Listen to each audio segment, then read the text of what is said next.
اپنے ذکر محترم سے ہمارے قلب کو پاک فرما، مطہر فرما، منور فرما، مجلہ فرما۔ اے اللہ اپنے ذکر سے ہمارے کو جاری فرما، ہم کو دائم ذکر بنا کے ذکر، ہم کو اہل ذکر میں شامل فرما۔ اے اللہ پاک ہمارے حال پر رحم فرما۔ انا الغریب وانا الفقیر وانا المریض وانا المسکین وانا ضعیف حقیر فقیر صغیر، انا مفلس انا مظلم انا مظلم انا مجرم انا مذنب عبد ذلیل، منتظر على باب رحمتك یا جلیل۔ رب انی لما انزلت الی من خیر فقیر، رب انی لما انزلت الی من خیر فقیر، رب انی لما انزلت الی من خیر فقیر۔ یا الغفور الودود یا ذو العرش المجید یا فعال لما یرید، یا ستار العیوب یا غفار الذنوب یا قابل التوب یا شدید العقاب۔ انی اشہد انک وحدک لا شریک لک، لک الشکر لک الحمد ولک الکبریاء ولک الملک، احد صمد لم یلد ولم یولد ولم یکن له کفوا احد۔ وإلہکم الہ واحد لا الہ الا هو الرحمن الرحیم، وإلہکم الہ واحد لا الہ الا هو الرحمن الرحیم، وإلہکم الہ واحد لا الہ الا هو الرحمن الرحیم۔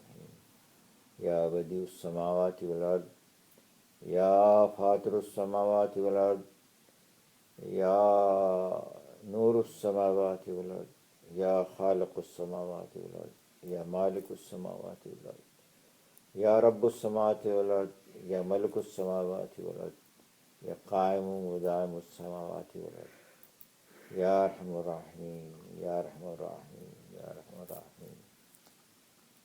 الحمد للہ عظیم الصفات سمیع السماعات قدیر الشان، جلیل القدر رفیع الذکر مطاع الامر جلیل البرہان، فخیم الاسم وغزیر العلم وسیع الحلم کثیر الغفران، جمیل الثناء جزیل العطاء مجیب الدعاء یا عمیم الاحسان، یا سریع الحساب یا علیم العذاب شدید العقاب عزیز السلطان، یا حنان یا منان یا رحیم یا رحمان۔ تقبل منا انک انت السمیع العلیم، تب علینا انک انت التواب الرحیم۔ یا ایھا الناس انتم الفقراء الی اللہ، اللہ هو الغنی الحمید۔ یا ایھا الناس انتم الفقراء الی اللہ، اللہ هو الغنی الحمید۔ یا غنی الحمید قم بنا فی الدنیا والآخرہ وتوفنی مسلما والحسنى۔ رب اوزعنی ان اشکر نعمتک التی انعمت علی وعلی والدی ونعمل صالحا ترضاه واصلح لی فی ذریتی تبت الیک وادخلنی برحمتک فی عبادک الصالحین وادخلنی برحمتک فی عبادک الشکور۔ یا ارحم الراحمین یا ارحم الراحمین یا ہماری دعا قبول فرما، ہمارے بچوں پر رحم فرما۔ ربنا هب لنا من ازواجنا وذریاتنا قرۃ اعین واجعلنا، ربنا هب لنا من ازواجنا وذریاتنا قرۃ اعین، ربنا هب لنا من ازواجنا وذریاتنا قرۃ اعین۔ اللہم اغفر امت محمد صلی اللہ علیہ وسلم، اللہم ارحم امت محمد صلی اللہ علیہ وسلم۔ ہمارے پریشان حال بھائیوں کی پریشانی دور فرما، بے گناہ قید ہیں جو اللہ ان کا آزاد نصیب فرما۔ اللہ حضور کی امت میں ہے فرما۔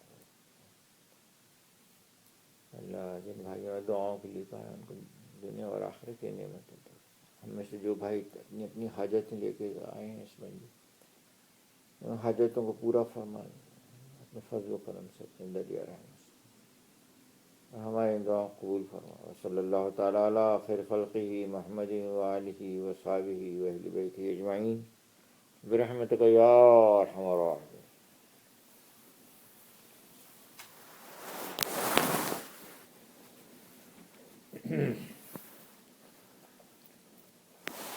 آپ کی خدمت میں خیالات تھے تھے جو میں نے شیئر کیے تھے آپ سے، کہ روح کی بیماریوں میں سب سے بڑی بیماری شرک کے بعد تکبر ہے اور عجب ہے، اور تکبر اور عجب کا جو اپوزٹ ہے وہ عاجزی اور انکساری تواضع ہے۔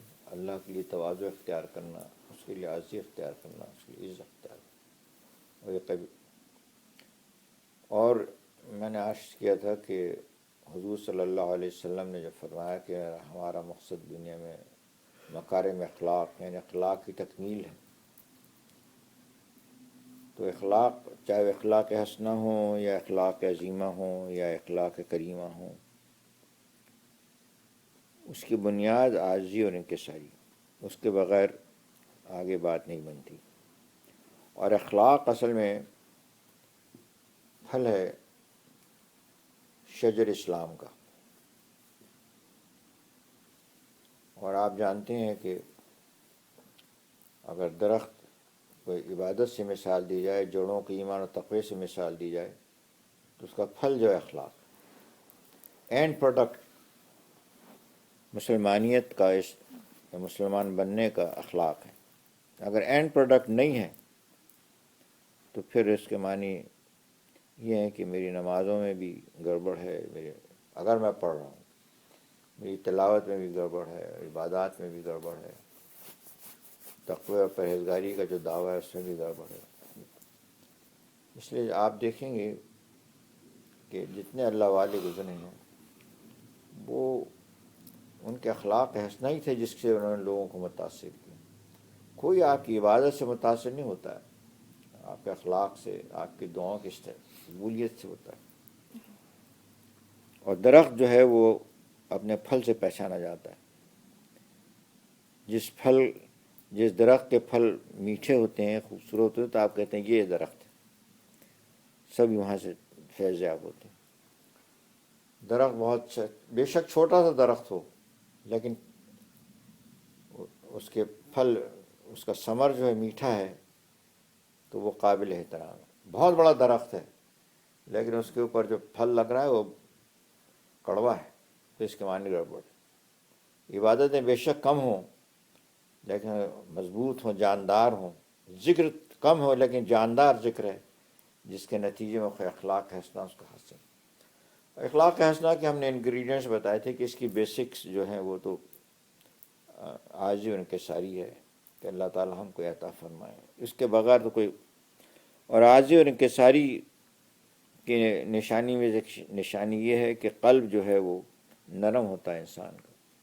قرآن مجید نے یہود کا ذکر فرمایا، پھر کہا کہ ان کے دل جو تھے وہ سخت ہو گئے تھے، اور پھر آگے فرمایا کہ ایسے سخت ہو گئے تھے جیسے چٹان ہوتی، بلکہ فرمایا کہ نہیں، چٹانوں سے بھی زیادہ سخت ہو گئے تھے، اس لیے کہ چٹانوں میں بہرحال کچھ چٹانیں ایسی ہوتی ہیں جن میں سے پانی رستا ہے، کچھ چٹانیں ایسی ہوتی ہیں جو تھک جاتی ہیں، اس میں سے نہریں بہہ جاتی ہیں، اور کچھ چٹان ایسی ہوتی ہیں جو خشیت الہی سے لڑک جاتی ہیں، گر پڑتی ہیں، لیکن ان کے دل جو تھے وہ بے انتہا سخت ہو گئے ان سے بھی زیادہ۔ تو دوسرا انگریڈینٹ جو حسن اخلاق کا، تو ایک تو ہم نے کہا عاجزی اور انکساری، دوسرا جو انگریڈینٹ عفو درگزر ہے،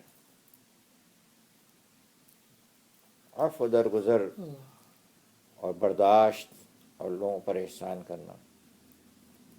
حضور اکرم صلی اللہ علیہ وسلم کے زمانے میں اس سے بڑی اور کیا بات ہوگی کہ عبداللہ ابن ابی نے عائشہ صدیقہ پر الزام لگا دیا، وہ بہت برا الزام لگایا۔ آپ خود سمجھتے ہیں کہ حضور صلی اللہ علیہ وسلم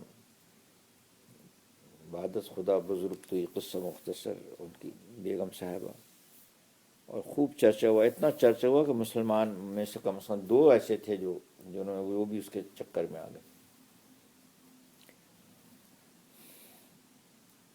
اور 1 مہینے تک یہ سلسلہ چلتا رہا، اور ایک عجیب مسلم معاشرہ جو تھا ایک عجیب چکر میں آ گیا تھا کہ نبی صلی اللہ علیہ وسلم کی زوجہ محترمہ کے اوپر ایک ایسا الزام آیا اور اتنا زور کا پروپیگنڈا کیا کہ حضور صلی اللہ علیہ وسلم بھی چکرا گئے، آپ بھی خاموش ہو گئے، آپ نے کہا کیا کیا جائے؟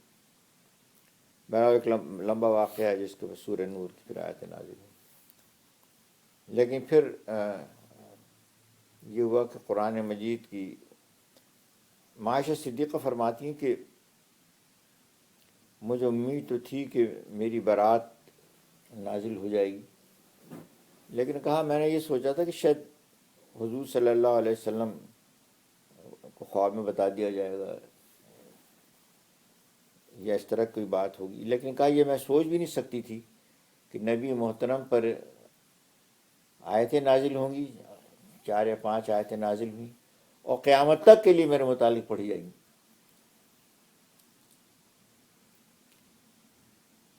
تو اب اس میں یہ ہوا کہ حضرت ابوبکر صدیق رضی اللہ تعالیٰ کے کزن تھے، ساتھ نام آیا، نام مجھے ذہن میں نہیں آ رہا، ہاں میم سے ہی ہے جی، مسعد اسی طرح ہے، مصباح نہیں، اسی کا نام ہے، جن کو حضرت ابوبکر صدیق وظیفہ دیا کرتے تھے، اور وہ چونکہ منافقین کی باتوں میں آ گئے تھے، وہ اور حسان بن ثابت الغر، یہ 2 مسلمان ہیں، تو حضرت ابوبکر تو جب یہ آیتیں نازل ہوئیں تو حضرت ابوبکر صدیق نے قسم کھا لیا کہ اب ان کا اس کا وظیفہ میں بند کر دوں گا، اس نے میری بیٹی کے ساتھ جو کچھ کیا۔ لیکن جناب جب یہ ہوا تو اسی وقت آیت نازل ہوئی کہ اللہ پاک نے فرمایا کہ جو صاحب فضل ہیں، حضرت صاحب فضل فرمایا، جو صاحب فضل ہیں ان کے ساتھ جو عنایتیں کرے تھے وہ اس کی وجہ سے رکنی نہیں چاہیے، درگزر اور معافی۔ تو جیسی آیتیں نازل ہوئی تو حضرت ابو صدیق نے توبہ کی اور ان کا جو وظیفہ تھا اس کو دگنا کر دیا، ان کا تمہارے پاس پیسے ہوں یا نا ہمیشہ کے لیے تمہیں ملیں گے، آپ سمجھیں۔ اور نبی کریم صلی اللہ علیہ وسلم نے کیا کیا؟ عفو درگزر۔ وہ جب مرنے لگا، یہ تو بہت بڑا چارج تھا، نہیں یہ کوئی معمولی بات تھوڑی، آپ خود سمجھ لیں چھوٹا سا شہر ہوتا ہے تو ہر ایک کے منہ پر ہی باتیں آ رہی ہیں، ہر ایک باتیں کر رہا ہے، یہی ڈسکشن ہوا جہاں ہاں چیمہ گوئیاں ہر جگہ یہ بات ہو رہی ہے، اور حضور صلی اللہ علیہ وسلم کی پوزیشن کو سمجھ بھی نہیں آ رہا۔ تو عبداللہ ویسے تو کہ بہت کرتوت تھے، لیکن جب عبداللہ ابن ابی مرنے لگا تو اس نے اپنے بیٹے کو بلایا، ان کا اس کا نام بھی عبداللہ تھا، وہ مسلمان تھے، ان کا بھی عبداللہ ابن ابی کا جو منافق اعظم کا جو بیٹا مسلمان، وہ حضور صلی اللہ علیہ وسلم نے خطبہ دیا کہ مجھے کوئی ان سے کوئی آرام پہنچائے گا، مجھے میرے دل کو ٹھنڈا کرے گا، تو لوگوں کا خیال ہو کہ حضور صلی اللہ علیہ وسلم یہ چاہتے ہیں کہ اسے گردن مار دیا، تو وہ عبداللہ ابن ابی کا بیٹا، اور انہوں نے کہا ہمارا یہ حلیف، ہم اس کو سب سے پہلے ختم کریں گے، ہم اسے سر لائیں گے۔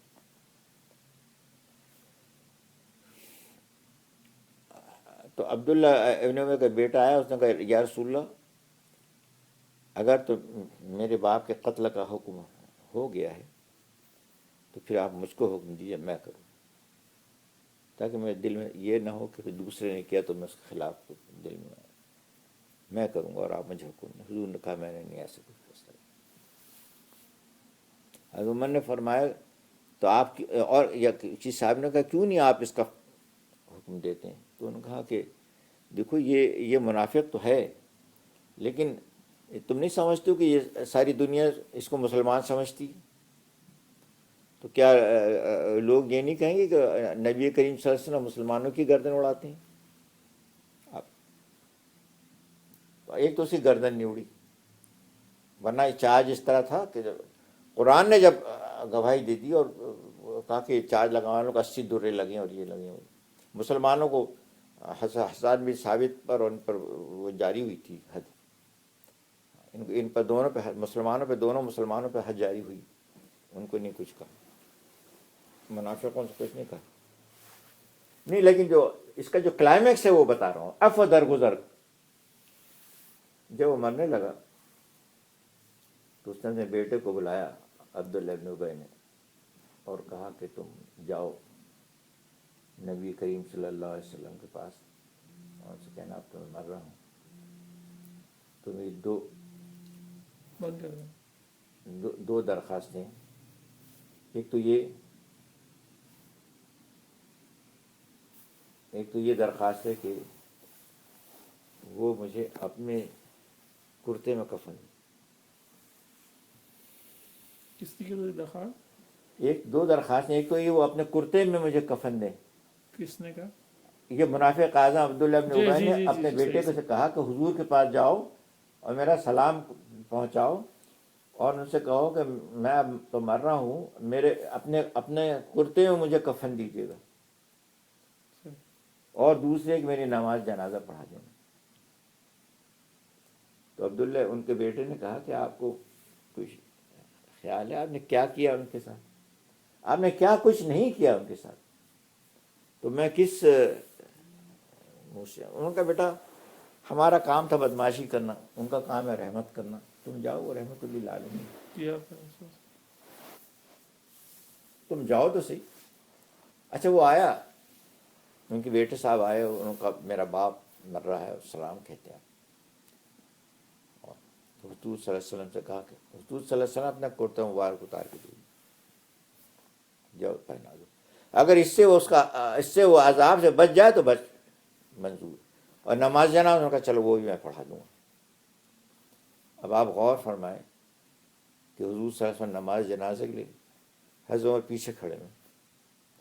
یعنی پہلی بار ایسا ہوا کہ حضرت عمر رضی اللہ تعالیٰ کہتے ہیں میں سے بعد میں گستاخی، مجھے بعد میں اس وقت میں نے جوش میں کر دیا، تو میں نے کہا یا رسول اللہ کیا کر رہے ہیں آپ کو نہیں معلوم؟ آپ نے اشارے سے کہا خاموش. یہاں تک کہ وہ حضرت عمر فاروق نے کندھے سے یوں پیچھے کھینچ لیا. ان کو یا رسول اللہ کیا کر رہے ہیں آپ؟ یعنی اتنی ہمت تو ہو نہیں سکتی کہ جتنا ادب جن کے متعلق. میں آپ کو ادب بتاؤں ادب کیا تھا حضور کا. تو حضور نے کہا خاموش ہو گئے. اللہ تعالیٰ نے مجھے منع نہیں کیا ہے، یہ کہا کہ اگر ان پہ 70 بار بھی استغفار کرو تو معاف نہیں ہوگا، لیکن ابھی منع نہیں کیا. حضور نماز پڑھائی. جیسی نماز ختم ہوئی، اب اللہ پاک اپنے نبی کا ادب کتنا کرتے ہیں یہ بھی دیکھ لیجیے. اللہ پاک کو اپنے پیغمبر کا کتنا ادب تھا. جیسی حضور صلی اللہ علیہ وسلم نے نماز ختم کی تو وہی آ گئی کہ اے پیغمبر آپ ان میں سے کسی کی قبر کبھی نہ کھڑے ہوں، اب تو ہو گیا جو ہو گیا، اب نہیں کھڑے ہوں. تو لوگوں نے کہا یہ اللہ تعالیٰ نے اپنے پیغمبر عظیم صلی اللہ علیہ وسلم کا ادب اختیار کیا، ورنہ اسے 2 منٹ پہلے وہی آ سکتی تھی کہ آپ، لیکن انہوں نے کہا تھا نہیں اب ہمارے پیغمبر نے کہہ دیا تو لیشن ڈو اٹ. لیکن اور حضرت عمر کہہ ہی رہے تھے، ان کی گویا موافقت میں آیا تھا کہ نہیں اب آپ ان کی قبر پہ کبھی نہیں کھڑے ہوں گے اور کبھی ان کی نماز جنازہ نہیں پڑھائیں گے آئیں گے. لیکن حضور نے انہوں نے کہا اگر میری اور اللہ تعالیٰ نے کہا میں ان کو نہیں بخشوں گا، تم بخش دو لیکن میں نہیں بخشوں گا. تو حضور نے تو معاف کر دیا، حضور نے عفو درگزر کی انتہا کر دی. لیکن اللہ تعالیٰ نے کہا کہ میں اس کو نہیں، یہ درک الاسفل، یہ جہنم کے سب سے نیچے درجے میں ہو گئی، اسے جو کچھ کیا میرے پیغمبر کے ساتھ. لیکن حضور نے تو کی کر دی. تو عفو درگزر جو ہے میں آپ سے کہہ رہا ہوں یہ بھی اخلاق حسنہ کا ایک ایلیمنٹ ہے جو کہ بہت مشکل کام ہے. اس لیے کہ جب آدمی پر پڑتی ہے تو اس وقت پھر بڑا مشکل ہو جاتا ہے. عفو درگزر کہنا واز کرنا ہے کہہ دینا اور سن لینا بہت آسان ہے، but when go through the practical of it بڑا مشکل ہوتا ہے. کتنوں کو کیسے کو حضور نے معاف فرمایا ہے. بہرحال عفو درگزر میں نے کہا کہ اس کا ایک اور انگریڈینٹ ہے حسن اخلاق کا، برداشت. اور تیسرا انگریڈینٹ جو ہے حسن اخلاق کا یا اخلاق کا یا حسن کریمہ کا یا حسن عظیم، جو بھی اخلاق عظیمہ کا، وہ ہے شفقت، محبت اللہ کی مخلوق پر. جب اللہ کے مخلوق پر تو اپنے والوں پر بھی ہوگی. کتنی آپ محبت آپ سمجھیں شفقت اور محبت. اور اولیاء اللہ کا آپ دیکھ لیں حضور کے غلام، حضور صلی اللہ علیہ وسلم کی شفقت و محبت تو اپنی جگہ تھی، یعنی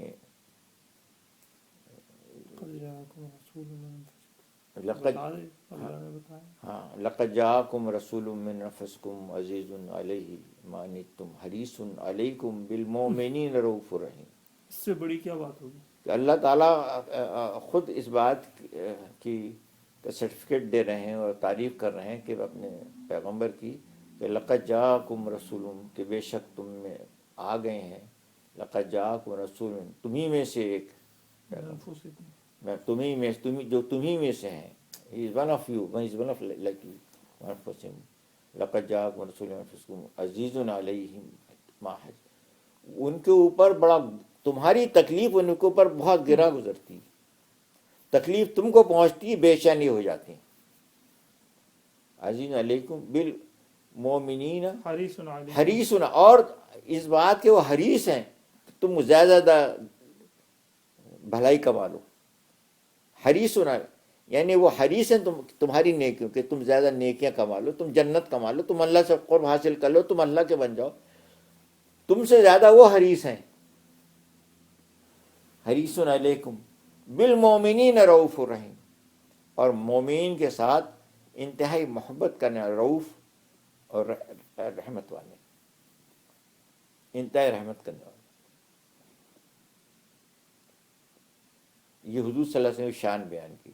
اللہ تعالیٰ نے اپنے القاب میں سے 30 القاب ایسے ہیں جو حضور کو دے دیے، جس میں سے رؤوف اللہ کی صفت ہے، رحیم اللہ کی صفت ہے، لیکن رؤوف اور رحیم حضور صلی اللہ علیہ وسلم کو بھی اور بھی ہیں. رؤوف اور رحیم تو حضور صلی اللہ علیہ وسلم نے آپ کی شفقت اور آپ کی محبت انتہا کو دی. یعنی ایک شخص آیا تو اس کے اوپر اس کو سزا ہوئی، حد جاری ہوتی، حد یعنی اس کو کوئی شرعی سزا ملی. اس نے کہا یا رسول اللہ، یہ سزا تو میں اتنا کمزور ہوں کہ یہ سزا تو میں برداشت نہ کر پاؤں گا، آپ بے شک دے دیں مجھے لیکن میں تو برداشت نہیں کر سکوں. تو حضور صلی اللہ علیہ وسلم نے فرمایا کہ اچھا تو پھر تم ایسا کرو کہ روزے رکھ لو، اتنے روزے رکھ لو، 30 روزے یا کچھ. ان کے یا رسول اللہ، آپ میری حالت دیکھ رہے ہیں، آپ 30 کہہ رہے ہیں، 3 کا میں متحمل نہیں ہو سکتا، آپ 30 روزے کہہ رہے ہیں، میں کہاں سے. تو حضور صلی اللہ علیہ وسلم نے فرمایا کہ اچھا پھر ایسا کرو کہ تم صدقہ دے دو، اتنا اس کا وہ روزوں کا وہ ہوتا ہے نا فدیہ، اتنا فدیہ دے دو، یہ کفارہ دے دو. تو اس نے کہا یا رسول اللہ، آپ میری حالت کو جانتے ہیں کہ کھانے کے لیے تو ہے ہی نہیں، اتنا کفارہ میں کہاں سے دوں گا. حضور نے فرمایا اچھا پھر اپنے کسی صحابی سے یا خود اپنے پاس سے کہا چلو یہ لو اور جا کے دے دو. تو اس نے کہا یا رسول اللہ، اس سے زیادہ مجھ سے زیادہ اور کون مستحق ہوگا اس کا. تو اس نے کہا اچھا تو ہی لے، آپ مجھ کو بتائیے. یعنی انہوں نے کہا چلو تو ہی لے لی جا. کہاں حد جاری ہوئی اور کہاں آپ سمجھ رہے ہیں. اور بھی بہت سارے واقعات ہیں. جو حسان بن ثابت تھے وہ شدید عاشق تھے رسول صلی اللہ علیہ وسلم کے، ان کے آفیشیل شاعر تھے. جی بالکل. تو کیسے یہ ہوا؟ ہاں بس وہ حسان بن ثابت رضی اللہ عنہ، اور وہ یہ جو کزن تھے، خالازاد بھائی تھے، حضرت ابوبکر صدیق کے خالازاد بھائی، یہ 2 مسلمان اس چکر میں آ گئے تھے. بہرحال ان کو حضور صلی اللہ علیہ وسلم نے شرعی جو ہلکی سزا تھی وہ دے. آپ خود سوچ سکتے ہیں. اچھا اس میں مسلمان 3 گروہ میں بٹ گئے تھے. 2 تو یہ تھے جنہوں نے جی بدری صحابی تھے. ہاں آفیشیل شاعر تھے. حضور ان کو اپنے ممبر میں بٹھا کے قصیدہ پڑھواتے تھے اپنا. اور ایک وہ آیا تھا تو مقابلہ کرنے کے لیے آیا تھا ایک قبیلہ، وہ اپنے کو بہت زبان دان اور بہت اپنے کو لٹریری پیک پہ تھے وہ. تو ہر شخص چاہتا ہمارے فیلڈ میں آپ مقابلہ کریں. تو آ کر کے انہوں نے کچھ قصیدے پڑھے تو انہوں نے کہا کہ لائیے جواب اس کا، آپ سمجھے؟ تو حضور صلی اللہ علیہ وسلم نے حسان بن ثابت سے کہا حسان بن ثابت جواب دو. تو جب حسان بن ثابت نے کہا تو انہوں نے کہا کہ یہ جو حسان بن ثابت پڑھ رہے ہیں ہم تو اس کے اشری بھی نہیں ہیں، مسلمان ہو گئے. لیکن بہرحال یہ اتنا اسٹرانگ پروپیگنڈا تھا کہ آپ خود سمجھ سکتے ہیں کیا ہے وہ.